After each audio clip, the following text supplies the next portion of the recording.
Hello students, कैसे हो। आज ये मेरे 9th का पहला वीडियो है, 9th क्लास का, जिसमें अध्याय 14 है। इसमें हमें पढ़ना है हीरोन का सूत्र। हमें हीरोन के सूत्र के बारे में पढ़ना है। हीरोन का सूत्र जो वो किसी भी त्रिभुज पर इस फार्मूला को लागू करके हम उसका क्षेत्रफल निकालते हैं, बशर्ते कि हमें उसमें तीनों भुजाएं जो हमें मालूम होनी चाहिए। तीनों भुजा मालूम होता है। और ऐसे जो है त्रिभुज के क्षेत्रफल होता है 1/2 गुना आधार गुना क्षेत्रफल। उसमें क्या है कि हमें केवल दो भुजाएं जिसमें आधार और ऊंचाई दोनों मालूम होनी चाहिए। लेकिन ये जो फॉर्मूला होता है ये सभी त्रिभुज पर लागू हो जाएंगे, जिसकी ऊंचाई हमें नहीं भी पता है तो हम इससे सॉल्व करते हैं। तो सबसे पहले उसके पहले हम ये कुछ जान लेते हैं, बातें बेसिक चीज़ है। त्रिभुज के 6 भाग होते हैं। त्रिभुज के 6 भाग होते हैं, 6 पार्ट ऑफ ए ट्रायंगल, जिसमें हम लोग 3 भुजा, जैसे एक ट्रायंगल लिए तो इसमें क्या देख रहे हैं, 3 साइड से और 3 एंगल है। यही आपका 6 पार्ट हुआ। 3 गो भुजा होता है और 3 कोण होता है। यही आपके 6 भाग कहलाते हैं। 6 भाग। तो इन 6 भागों के अनुसार भुजा और कोण के अनुसार त्रिभुज को 6 भागों में बांटा गया है। भुजा के अनुसार 3 और कोण के अनुसार 3। तो भुजा के अनुसार आपका आता है जिसको हम समबाहु, समद्विबाहु और विषमबाहु त्रिभुज कहते हैं। समबाहु त्रिभुज, समद्विबाहु त्रिभुज और विषमबाहु त्रिभुज।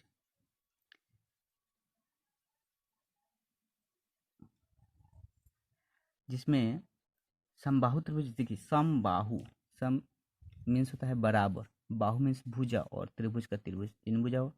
मतलब ये कि जिस त्रिभुज की तीनों भुजाएं बराबर हो, सम बाहु, सम हो बाहु, बराबर हो भुजा, उसी को हम लोग कहते हैं समबाहु त्रिभुज। क्योंकि त्रिभुज में 3 भुजाएं होते हैं। अब भुजाएं बराबर हो मतलब तीनों भुजाएं बराबर हो, इसलिए इसको हम कहेंगे समबाहु त्रिभुज। दूसरा है सम द्वि बाहु, मतलब सम बराबर द्वि, दो बाहु भुजा। यानी कि त्रिभुज की 2 भुजाएं बराबर हो उसे हम समद्विबाहु त्रिभुज कहते हैं। एक पर ध्यान रखना है, समबाहु त्रिभुज जब 3 भुजाएं बराबर हो तो तीनों कोण भी बराबर ही होते हैं। ये तीनों कोण बराबर है, मतलब ये 60 डिग्री, ये 60 डिग्री और ये 60 डिग्री का होगा, और तीनों भुजाएं जो है बराबर होती है। समद्विबाहु त्रिभुज में 2 भुजाएं बराबर होती है और 2 कोण बराबर होते हैं। इसके सामने का कोण, ये भुजा बराबर है तो इसके सामने कोण ये और इसके सामने का कोण ये दोनों बराबर होंगे। इसको हम लोग समद्विबाहु त्रिभुज कहते हैं। और तीसरा है हमारा विषमबाहु त्रिभुज, जिसकी कोई भी भुजा बराबर नहीं होती है, इसको हम लोग विषमबाहु त्रिभुज कहते हैं। अगला पॉइंट जो है हमारा वो न्यून कोण त्रिभुज, समकोण त्रिभुज और अधिक कोण त्रिभुज है। न्यून कोण त्रिभुज, जैसे कि हम जानते हैं न्यून कोण में क्या होता है, जिसके प्रत्येक कोण 90 डिग्री से छोटा हो, लेस देन 90 डिग्री, तो उसको हम लोग न्यून कोण त्रिभुज कहते हैं। समकोण त्रिभुज क्या होता है, जिसका एक कोण जो है वो समकोण होना चाहिए। देखिए ये समकोण है, जिसका एक कोण समकोण है उसी को हम समकोण त्रिभुज कहते हैं। और अधिक कोण त्रिभुज जिसका एक कोण 90 डिग्री से बड़ा हो, उसी को हम लोग उसको अधिक कोण त्रिभुज कहते हैं। अब देखिए यहाँ पर हम फिगर देखकर भी समझ सकते हैं। देखिए न्यून कोण का फिगर कुछ इस तरह से होता है। देखिए आप यहाँ पर देख सकते हैं 2 भुजाएं जो होंगी, तीनों भुजाएं जो एक दूसरे पर झुका हुआ होगा, जैसे ये इस पर है, ये इस पर है, ये इस पर, ये तीनों भुजाएं एक दूसरे पर झुका हुआ रहता है। ये आपका न्यून कोण होता है। समकोण में क्या होता है कि ये 2 भुजाएं जो होती है एकदम पूरा सीधा होता है, जैसे आपकी घड़ी के 9 बजते हैं या 3 बजते हैं, वे सभी ये और उस तरह के जो कोण बनाते हैं वही आपका समकोण त्रिभुज होता है। देखिए यहाँ पर ये सीधा है, जैसे आपको घड़ी का 3 बजता है या घड़ी का 9 बजता है, उस टाइप का होना चाहिए 2 भुजाएं।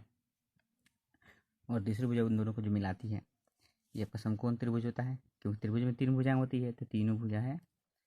और अगला जो है हमारा अधिक कोण त्रिभुज। अधिक कोण जो कि अधिक, जैसे नाम ही पता चल रहा है अधिक कोण, हम लोग ऐसे जानते हैं कोण के जो प्रकार होते हैं उसके अनुसार भी न्यून कोण होते हैं, समकोण, अधिक कोण, ऋजु कोण, पुंडरीक कोण, पूर्ण कोण, ये सब जो होता है। तो अधिक कोण जिसके एक कोण जो होंगे वह 90 डिग्री से बड़ा होंगे। ये आपका 90 डिग्री से बड़ा कोण है, ये पता चल रहा है। ये झुका हुआ है, देखिए यहाँ पर इसका झुकाव एक दूसरे के प्लस है। ये जो है एकदम पूरा सीधा सीधा है, और इसका झुकाव जो है कुछ ज़्यादा है। जैसे सीधा सीधे रहता है, हम लोग प्रोटेक्टर में चांद में भी देखते हैं एकदम सीधा जो रहता है वो आपका 90 डिग्री वाला होता है।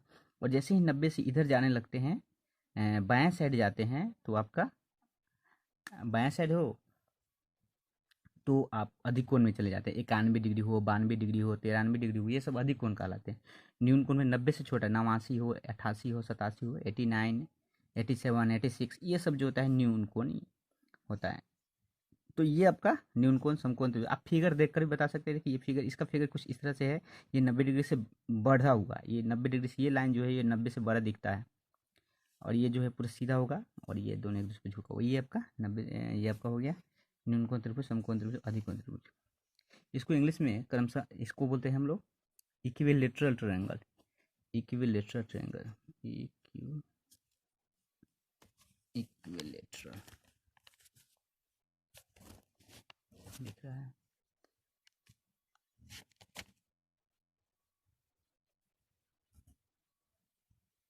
इक्विलेटरल समद्विबाहु त्रिभुज होगा आइसोस्केल। क्या होगा? आइसोस्केल।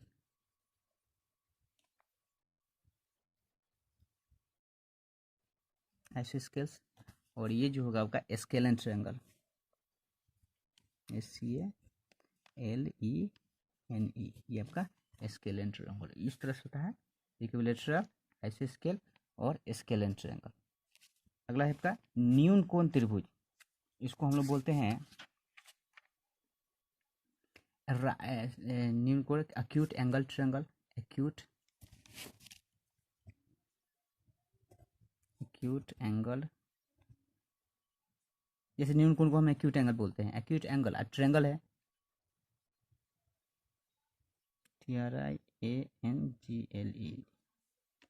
समकोण है, समकोण को हम लोग राइट एंगल बोलते हैं, राइट एंगल ट्रायंगल। और ये अधिक कोण को हम लोग बोलते हैं ऑब्ट्यूस एंगल ट्रायंगल। ये आपका होता है ये। अब अगला पॉइंट जो हमको पढ़ना है, त्रिभुज का क्षेत्रफल। त्रिभुज का क्षेत्रफल क्या होता है? 1/2 गुने आधार गुने ऊंचाई। त्रिभुज का क्षेत्रफल 1/2 गुने आधार ऊंचाई। आधार, अगर आधार निकाला हो तो 2 गुने क्षेत्रफल बटा, जैसे देखिए यहाँ 2 हमको आधार निकालते हैं। ये यहाँ से 2 और ऊंचाई को हटा दीजिए, तो 2 इधर के भाग में इधर गुना होगा, ये गुना जो इधर का भाग होगा, तो 2 क्षेत्रफल के साथ गुना हो गया, और ये गुना जो आधार उस सब में आकर यहाँ पर भाग हो जाएगा। ये ऊंचाई, ये आपका आधार का फॉर्मूला हो गया। ऊंचाई का फॉर्मूला इसे निकालना है, 2 गुने क्षेत्रफल बटा आधार, ये आपका ऊंचाई आ गया। ऊंचाई के क्षेत्रफल। अब देखिए समबाहु त्रिभुज का क्षेत्रफल। हम समबाहु त्रिभुज हम जानते हैं, समबाहु त्रिभुज का एक समबाहु त्रिभुज लेते हैं। इसमें हम लेते हैं ये आपका तीनों भुजाएं हैं, तीनों भुजाएं ए से सूचित करते हैं। ये ए और ये आपका A/2 हो गया। कैसे?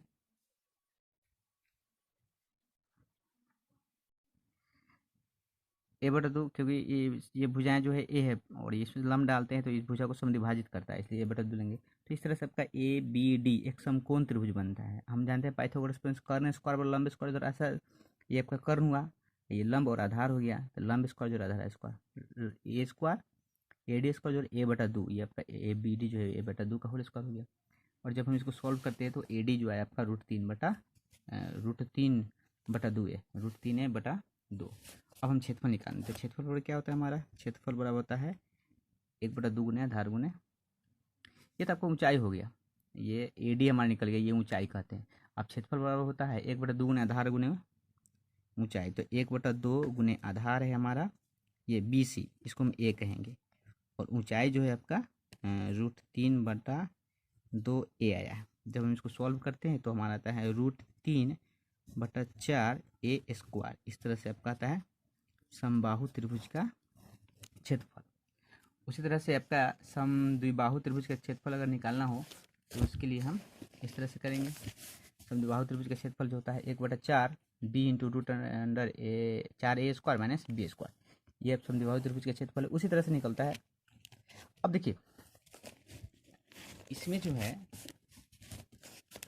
आपको करना ये है, समझने वाली बात ये है, यहाँ पर कैमरा थोड़ा, ये समझने वाली बात ये है कि कोई भी त्रिभुज है आपके पास मिलता है तो ABC एक ट्रायंगल होता है, हम उसमें ए बी सी किसको कहते हैं? देखिए सामने ए जो है, ए के सामने की जो भुजा होगा वो आपका ए कहलाएगा, बी के सामने की जो भुजा है उसको बी कहेंगे, और सी के सामने का भुजा जो है उसको सी कहेंगे। ये आपका ए बी और ये सी हुआ। त्रिभुज का परिमाप, त्रिभुज का परिमाप होता है तीनों भुजाओं का योग, ये आपका त्रिभुज का परिमाप कहलाता है। अर्ध परिमाप, अर्ध परिमाप मतलब आधा करना, तो हम त्रिभुज का परिमाप आपका ए प्लस बी प्लस सी है, त्रिभुज के परिमाप को हम आधा करेंगे तो परिमाप बटा आधा, यानी कि ए प्लस बी प्लस सी बटा 2, ये आपका, इसको हम एस भी कहते हैं।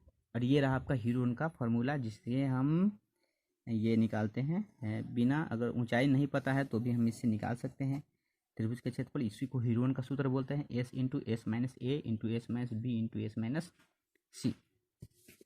एक बेसिक चीज़, बहुत इंपॉर्टेंट थिंग्स है, हम जब त्रिभुज बनाते हैं उसमें हमें ऊंचाई पता नहीं रहता है, ऊंचाई समझ में नहीं आता कि ऊंचाई किसे कहें। तो ये जो पॉइंट है इस पर थोड़ा ध्यान दीजिएगा जी। जैसे हम यहाँ पे ट्रायंगल लिए, त्रिभुज लिए, ये समकोण त्रिभुज लिए, समकोण त्रिभुज में ऊंचाई होता है, समकोण त्रिभुज में ऊंचाई होता है, क्यों होता है? क्योंकि इसमें 90 डिग्री का एंगल होता है, इसलिए इसमें ऊंचाई होता है। तो जो भुजाएं 90 डिग्री का जो कोण बनाती है वही आपका आधार और ऊंचाई कहलाता है। या फिर जब आप किसी फिगर में, कोई फिगर आप देखते हैं कि सीधा एकदम लाइन हो, एकदम पूरा सीधा लाइन हो, वो आपका ऊंचाई बनता है। ठीक है, ऊंचाई इस तरह से होता है, ना कि तिरछा होता है, ना कि ऐसे, ये सब ऊंचाई नहीं होता है, ये आपका ऊंचाई कहलाता है।